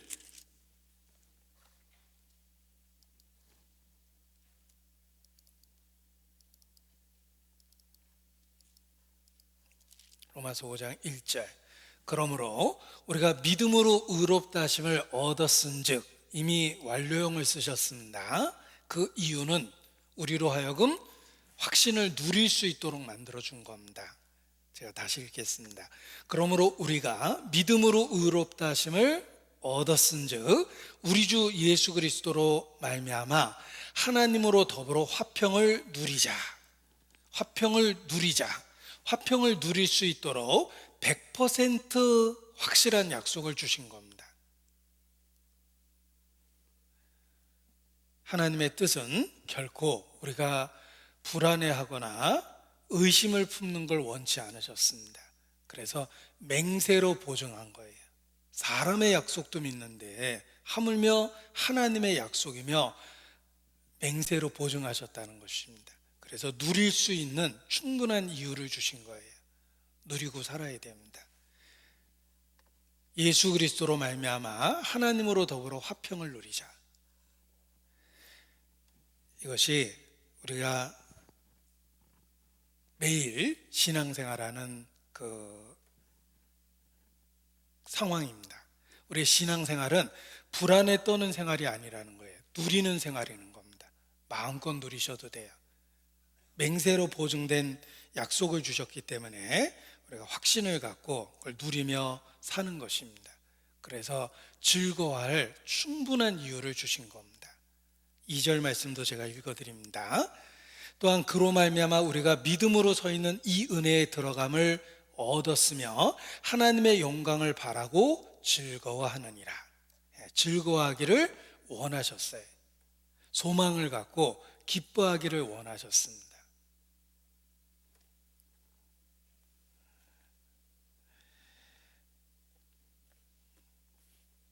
그래서 매일의 삶 속에서 확신을 갖고 즐거워하며 신앙생활 할 수 있는 것입니다. 그럴 때 현재 겪는 어려움을 참고 견딜 수 있는 힘을 얻게 됩니다. 확실한 100% 이루어질 소망을 우리가 누리고 살면 현재의 고통을 견딜 수 있게 됩니다. 100% 이루어질 미래의 소망을 붙잡고 있기 때문에 현재 겪는 고통이 견뎌지는 거예요.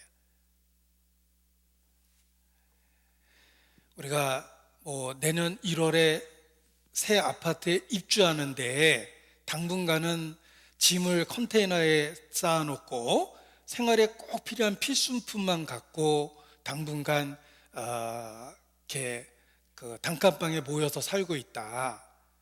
단칸방도 불편하고 화장실도 불편하고 씻으려고 그러면 더 불편하지만 내년 1월에 입주한다라는 확실한 약속 때문에 지금의 불편함을 하하호호하며 견딜 수 있는 겁니다.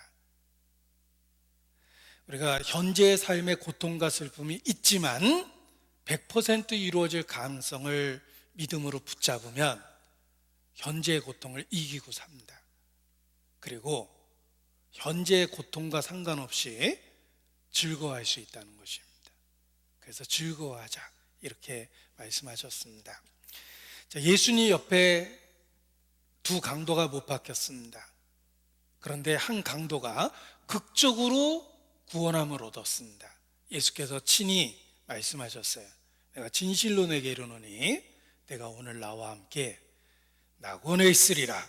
약속을 받았습니다. 그러나 강도는 죽기까지 계속해서 매달려 있었어요. 약속을 들었고 예수님의 약속을 통해 확신을 받았지만 현재의 상태는 계속 못 박혀 있었어요. 통증은 여전합니다. 고통은 여전합니다. 달라진 게 있다면 약속을 받은 거예요. 현재의 상태는 바뀌질 않았어요. 예수님이 지옥 간 부자, 그 문 앞에 걸식했던 천국 간 거지 나사로 얘기를 해주셨습니다. 천국 간 거지 나사로를 보죠. 그는 하나님의 약속을 갖고 삶을 살았습니다. 그러나 기억할 것은 죽는 순간 여전히 부자 문 앞에 있는 거지였어요. 나사로는 천국에 가는 소망이 있었지만 죽는 그 순간까지 여전히 부자 문 앞에 거지였습니다. 지금도 그래요. 우리가 여전히 오해받고 여전히 핍박받고 여전히 삶의 고통에 시달리고 그럴 수 있어요. 죽는 그날까지. 그러나 분명한 건 100% 이루어질 약속을 받았어요. 그리스도 안에서. 그걸 누리고 즐거워할 수 있다는 것입니다.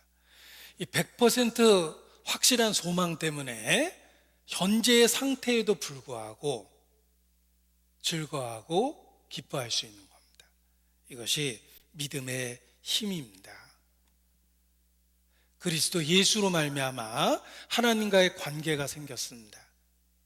나는 너에게 아버지가 되고 너희는 내게 자녀가 되리라. 정말 되어주셨어요. 이제는 내가 그리스도 안에서 하나님 아버지라고 매일의 삶 속에서 부를 수 있어요. 어느 순간이든지. 비록 현재의 삶에 변화는 없지만 분명한 관계가 생기고 더 중요한 것은 하나님과의 사귐이 생겼다는 거예요. 끊임없는 교통이 생겼어요. 내가 어느 순간이든지 주의 이름을 부르고 주님은 응답하시고 마음에 확신을 주십니다.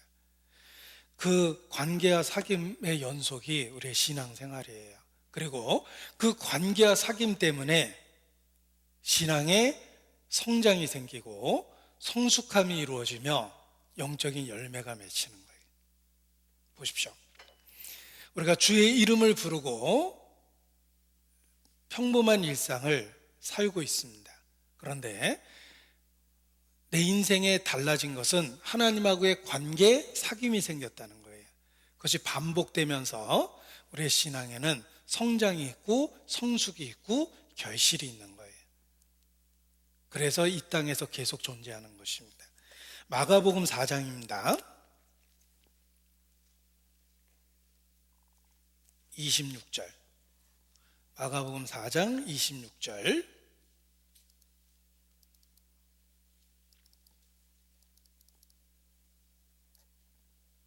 마가복음 4장 26절.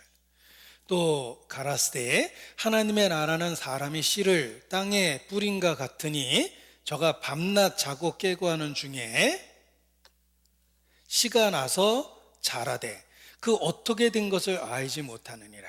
땅이 스스로 열매를 맺되 처음에는 싹이요 다음에는 이삭이요 그 다음에는 이삭의 충실한 곡식이라. 열매가 익으면 곧 낯을 대나니 이는 추수 때가 이르렀음이니라. 하나님의 나라를 비유하셨습니다. 생명력 있는 씨앗이 심겼습니다. 저가 밤낮 자고 깨고 하는 중에 일상의 반복이죠. 그런데 생명력 있는 씨앗이 심겨졌기 때문에 싹이 이삭이 되고 이삭이 곡식이 되고 곡식이 열매를 맺고 30배, 60배, 100배 결실하게 되는 것입니다. 우리의 일상은 특별히 달라진 게 없습니다. 여전히 우리는 육신을 갖고 초라한 인생을 살고 있어요. 그런데 예수 그리스도로 말미암아 하나님과의 관계가 생겼고 매일의 삶에 교통이 생겼습니다. 사귐이 생겼습니다. 우리는 그 상태에서 매일의 삶을 살고 있는데 그 하나님하고의 관계와 사귐이 성장과 성숙과 결실을 만들어내요. 그래서 변화를 경험하게 되는 것입니다. 우리의 매일의 삶에 하나님의 인도하심이 있습니다. 그리고 신앙의 성장이 있고 성숙이 있고 결실이 있다라는 거예요. 교회적으로도 그렇습니다. 처음 누군가의 희생으로 교회가 시작됐는데 우리는 밤낮 자고 깨고 하는 일상을 보냈는데 그 가운데 이 교회를 통해서 누군가가 구원을 받고 변화되기 시작했습니다. 우리 교회의 모습이 처음과 얼마나 달라졌습니까? 하나님하고의 관계의 사귐을 지속하니까 성장과 성숙과 결실이 생긴 거예요. 주님은 우리 가운데 생명력 있는 역사를 계속해서 베풀고 계시는 겁니다. 자, 찬송의 가사입니다. 너의 모든 것 창조하신 우리 주님이 너를 자녀 삼으셨네. 다시 불러보겠습니다. 제가 너무 낮게 음을 잡은 것 같아서. 하나님께 찬양과 경배하는 자, 하나님의 선하심을 닮아가는 자, 너의 모든 것 창조하신 우리 주님이 너를 자녀 삼으셨네. 제가 드리고자 하는 말씀은, 자, 너를 자녀 삼으셨네. 그 다음에 무엇이 주어지는지 보십시오. 너를 자녀 삼으셨네. 그리고 무엇이 달라집니까? 하나님 사랑의 눈으로 너를 어느 때나 바라보시고 하나님 인자한 귀로서 언제나 너에게 기울이시니 어두움에 밝은 빛을 비춰주시고 너의 작은 신음에도 응답하시니 너는 어느 곳에 있든지 주를 향하고 주만 바라볼지라. 우리의 매일의 신앙생활은 주님만 바라보는 것입니다. 그런데 보십시오. 우리를 자녀 삼으시고 하나님이 무엇을 하십니까? 제가 이 찬송의 가사를 이렇게 분석을 해봤어요. 너를 자녀 삼으셨네. 그리고 무엇이 달라집니까? 하나님 사랑의 눈으로 너를 어느 때나 바라보시고 계속적인 사귐이 있죠. 하나님 인자한 귀로서 언제나 너에게 기울이시니 계속적인 사귐이 있습니다. 어두움의 밝은 빛을 비춰주시고 너의 작은 신음에도 응답하시니. 이 찬송의 가사만 해도 4가지가 언급되어 있어요. 그래서 매일의 삶 속에서 주님을 바라보는 겁니다. 그러면 성장이 있고 성숙이 있고 결실이 있습니다.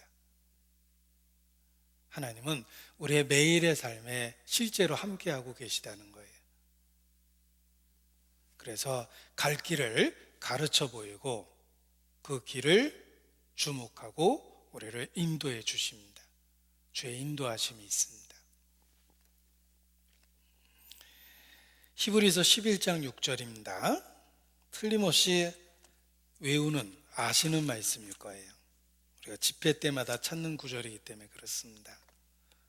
히브리서 11장 6절입니다.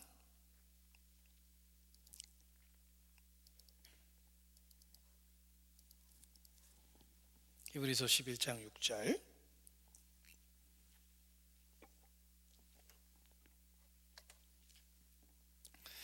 자, 믿음이 없이는 기쁘시게 못하나니. 단 한 번의 믿음이 아닙니다. 우리는 구원받을 때 단 한 번의 믿음을 자꾸 생각합니다. 단 한 번의 믿음이 아니에요. 구원받을 때 믿음이 시작됐고 믿음이 지속되는 겁니다. 구원받을 때 하나님하고의 관계가 시작됐고 관계가 사귐으로 지속되는 거예요. 믿음은 구원받을 때 단 한 번 갖는 게 아니에요. 날마다 매일의 삶 속에서 믿음을 가져야 됩니다. 하나님께 나아가는 자는 반드시 그가 계신 것과 우리의 삶 속에 계십니다. 우리의 일상에 계십니다. 매일의 삶에 우리의 일상 속에 거기 계세요. 그리고 자기를 찾는 자들에게 상 주시는 자이심을 믿어야 할지니라 그랬죠. 찾는 자에게 상 주십니다. 매일의 삶 속에서 하나님을 찾아보십시오. 가정에도 계시고 생업의 현장에도 계시고 내가 겪고 있는 상황 속에 계시고 사건 속에 계시고 내가 만나는 사람 속에 계시고 모든 관계와 사귐 속에 다 계셔요. 찾는 자에게 상 주십니다. 저는 이 말씀을 일회적으로 생각했어요. 내가 처음 구원받을 때 하나님이 계신 걸 믿었고 하나님을 찾아서 발견해서 예수님 믿게 됐구나. 그것뿐만이 아닙니다. 매일의 삶 속에서 우리는 믿음을 갖고 살아야 되는데 나의 일상의 삶에 하나님이 거기 계세요. 그리고 그 하나님을 찾으면 하나님은 찾는 자에게 상 주십니다. 왜냐하면 정말 거기 계셨거든요. 그 상황 속에 계셨고 그 사건 속에 계셨고 그 만남 속에 있었습니다. 그래서 매일의 삶 속에서 하나님을 볼 수 있게 되는 겁니다. 우리가 믿는 구세주는 예수님이십니다. 구원이란 뜻이죠. 그리고 또 다른 이름 임마누엘이란 이름을 갖고 계시는데 하나님이 함께 계셔요. 나를 구원해 주시고 함께 계신다는 뜻이에요. 우리가 믿음을 갖고 보면 나의 일상 속에 주님이 함께 하십니다. 일상 속에서 그분을 찾으면 상 주세요. 그래서 매일의 삶 속에서 믿음을 갖고 함께 하신 하나님을 찾아야 됩니다.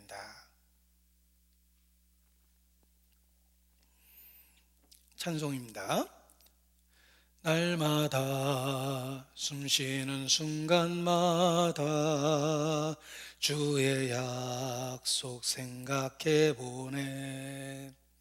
주님 앞에 이 몸을 맡길 때 힘주시네 위로함 주네. 날마다 숨쉬는 순간마다 매 순간마다 주의 약속을 붙잡으면 힘주시네 위로함 주네. 그 일상의 삶 속에 역사하시는 하나님을 볼 수 있습니다.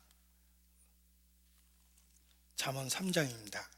잠언 3장 6절입니다. 잠언 3장 6절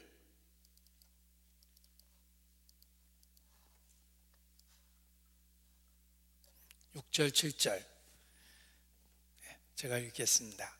너는 범사의 글을 인정하라. 그리하면 내 길을 지도하시리라. 하나님을 찾으면 상 주십니다. 범사에 평범한 일이라고 생각했던 일상 속에 하나님을 인정하면 하나님의 뜻이 나타나요. 범사의 글을 인정하라. 그리하면 내 길을 지도하시리라. 스스로 지혜롭게 여기지 말지어다. 여호와를 경외하며 악을 떠날지어다. 자, 스스로의 지혜로만 살려는 것이 허탄한 자랑입니다. 무신의 삶이요 악입니다.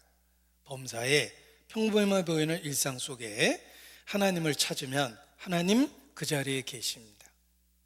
우리의 길을 인도해 주십니다. 그래서 매일의 삶 속에서 주의 뜻을 찾는 것이 필요합니다. 기독교 역사 속에 그리스도인들이 편지를 주고받을 때 편지에 많이 써놓는 그 표현이 있었습니다. 소개해 드리겠습니다. 자, 여기 화면을 보시기 바랍니다. 편지에 DV 이렇게 많이 썼어요. 이게 무슨 뜻이냐면 라틴어입니다. 로마 시대에 기독교가 번성했기 때문에 라틴 문자입니다.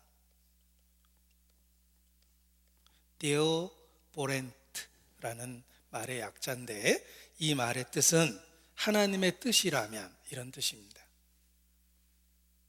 편지를 주고받으면서 하나님의 뜻을 찾고자 했기 때문에 DV라는 약자를 쓴 거예요.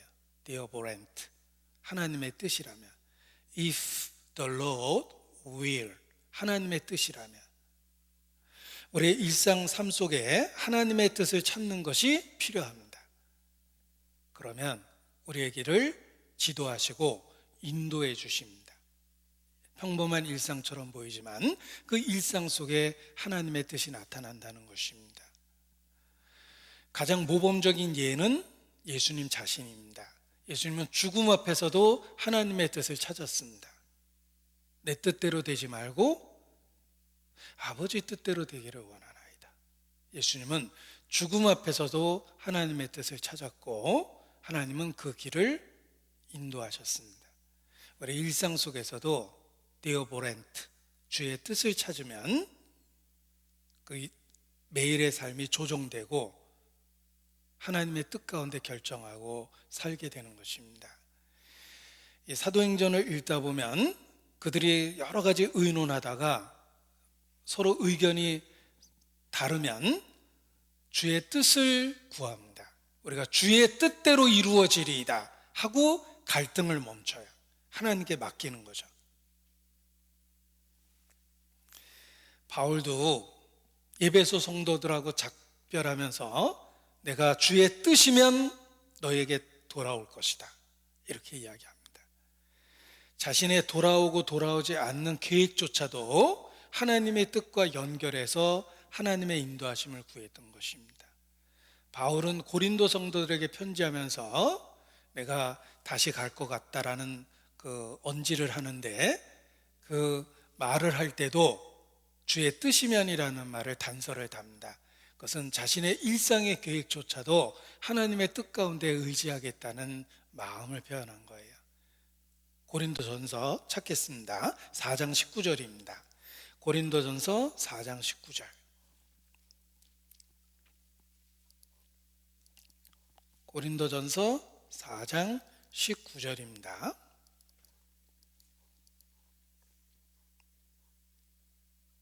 고린도전서 4장 19절.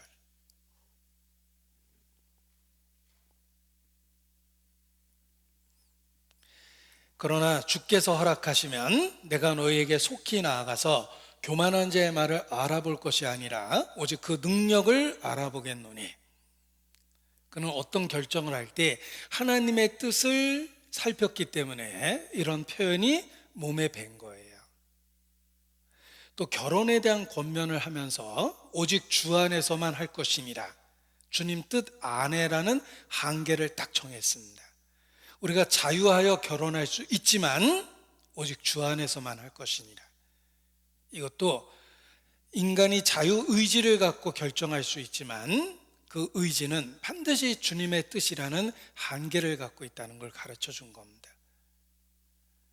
고린도전서 16장 7절 한 구절 더 봅니다. 고린도전서 16장 7절입니다. 이제는 지나는 길에 너희 보기를 원치 아니하노니 이는 주께서 만일 허락하시면 얼마 동안 너희와 함께 유하기를 바람이라. 바울은 삶의 계획을 하나님의 뜻이라는 큰 범위 안에 둔 거예요. 그리고 하나님의 인도하심을 구한 겁니다. 그래서 습관적으로 주의 뜻이면이라는 말을 반복했습니다. 그래서 기독교 역사 속에서도 데오보렌트라는 주의 뜻이라면이라는 걸 관용어처럼 사용했던 것입니다.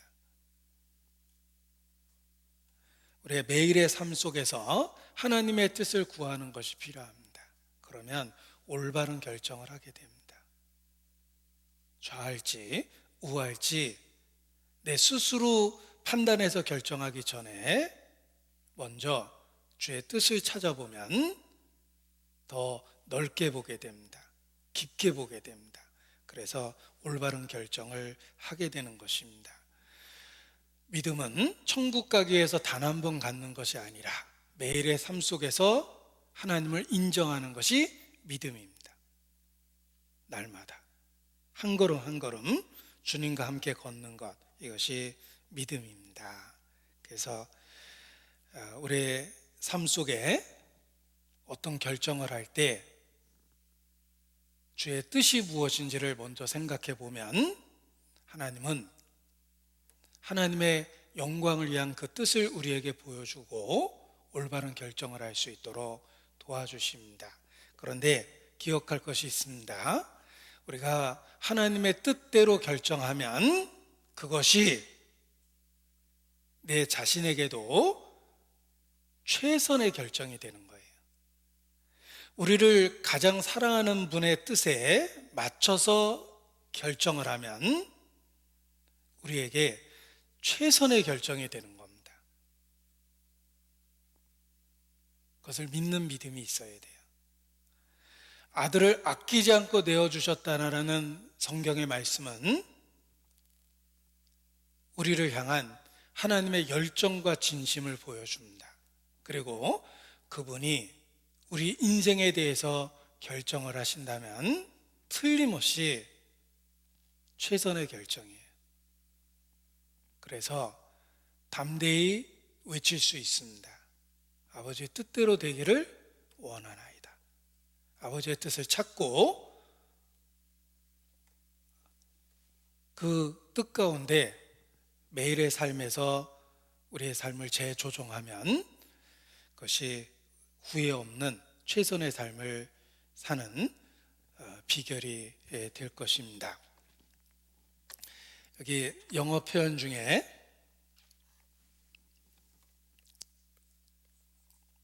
생각하라라는 단어가 있습니다. think라는 단어에 한 글자를 바꿔보죠. I를 빼고 A를 집어넣으면 thank, 감사하다라는 말이 됩니다. 누군가 이 단어를 갖고 생각하는 자는 감사하게 된다라는 교훈을 했는데 이 영어 단어를 갖고 표현했기 때문에 더욱 잘 기억할 수 있었습니다. 생각하면 감사하게 돼요. 우리는 하나님 떠나서 결코 존재할 수 없습니다. 선을 행할 의무를 하기 위해서 그리스도라는 중보자가 절대적으로 필요합니다. 예수님을 믿을 수밖에 없어요. 그리고 우리 인생을 주님 뜻 가운데 맡기면은 사실 그 결정이 최선의 결정이 된다라는 거예요. 그래서 생각하면 감사하게 됩니다. 기도하시겠습니다. 아버지 하나님, 우리를 구원해 주시고 소망을 주신 것 진심으로 감사를 드립니다. 소망을 갖고 현재 어려움을 견딜 수 있도록 주님 붙잡아 주시고 매일의 삶의 결정을 주님 뜻 가운데 할 수 있도록 인도해 주시기를 주님께 간구합니다. 더욱더 주님께 의지합니다. 고마우신 우리 구주 예수님 이름으로 기도합니다.